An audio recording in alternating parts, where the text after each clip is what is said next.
Narito tayo ngayon upang matunghayan ang nagiinit, nagbabaga at talaga namang usap-usapan at nagtitrending na latest issue ni Ate Erica.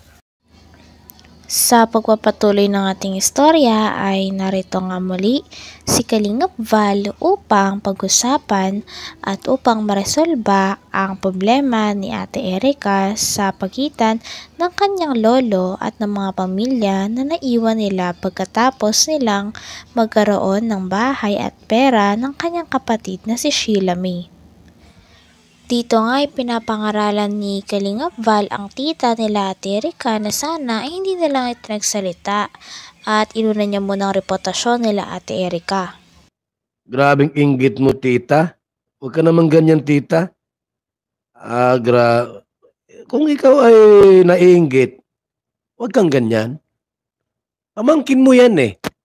Pamangkin mo, naiinggit ka. Lagyan si Erica, sama-sama kami dito. Sino ang nagagastos ng gastusin sa bahay? Sino Nanunumbat na, oh. Nila nung wala pa sila. Nanunumbat na po.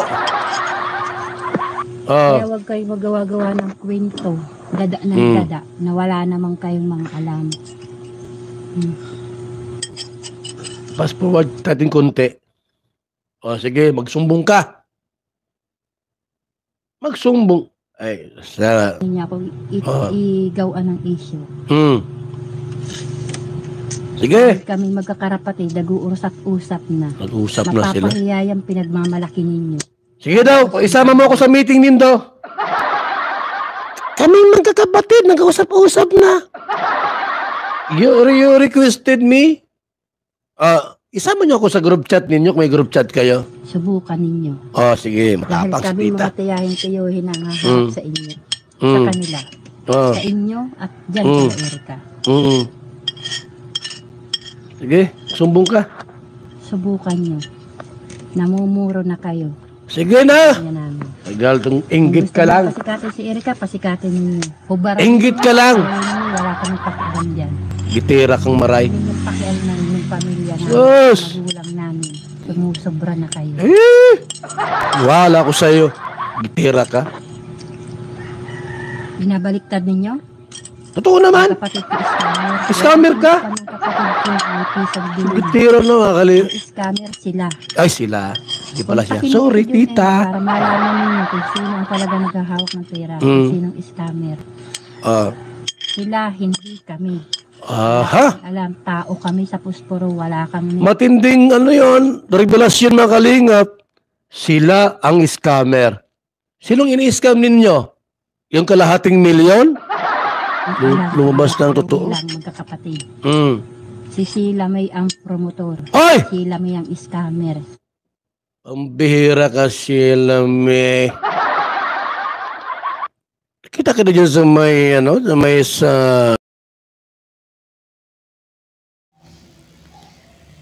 Dito naman ay sinabi ni Kalingap Val na buti na lamang ay nakaalis si Kalingap Edo kay Ate Erica sapagkat kung nanatili ito ay for sure pagsisisihan din daw ni Kalingap Edo na nakipag-love team siya kay Ate Erica dahil talagang hindi naman ito tunay na maganda at sumasama nga daw talaga ang ugali nito. tunay. Mabuti nga ulit, hindi siya napunta kay Erica si Ido. Ido, Erica. Tapos kawawa si Ido pag napunta si Ido kay Erica. Kasi mag-aano siya eh. Sabi ko, anong ganda ito? Plastic na ganda ito. Payat pa. May tsura.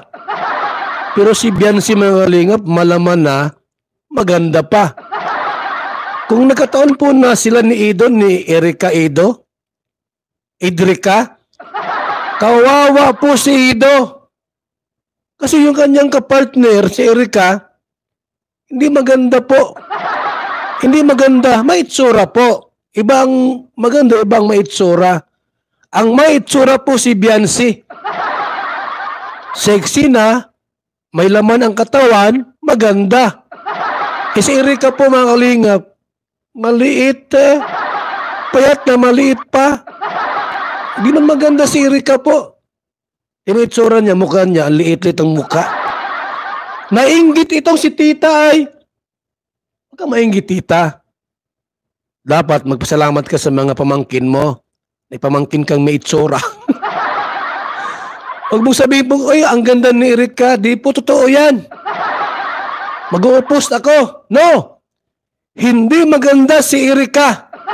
May itsura lang po. May itsura lang. May itsura lang. Hindi maganda.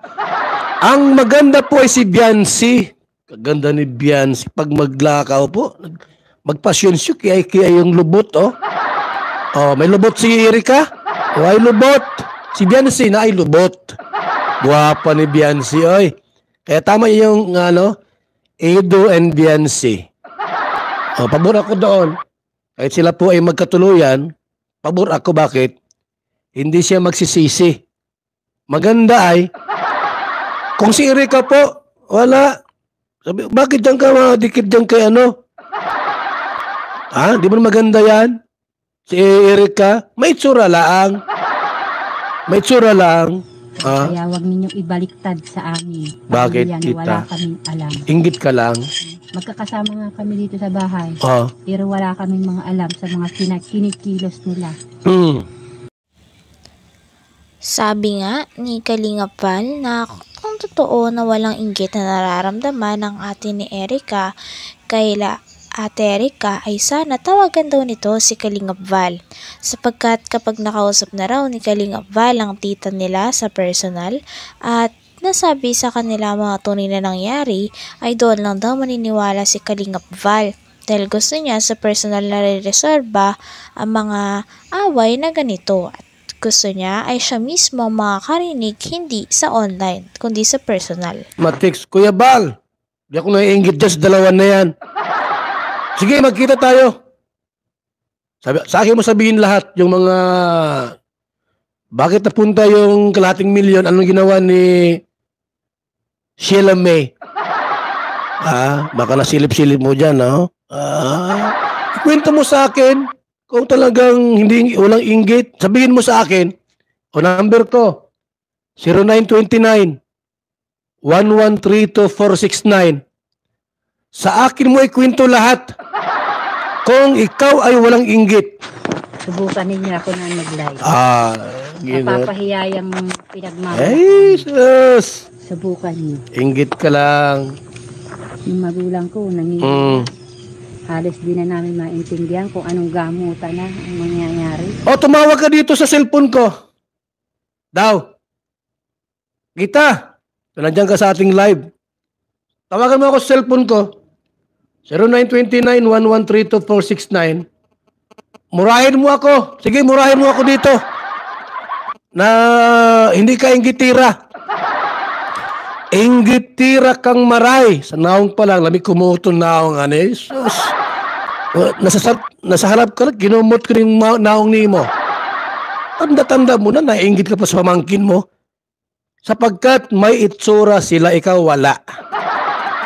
Sabihin mo maganda, hindi sila maganda. Si Sheila May, sus, hindi man yan maganda, may itsura. Si Erika, may itsura.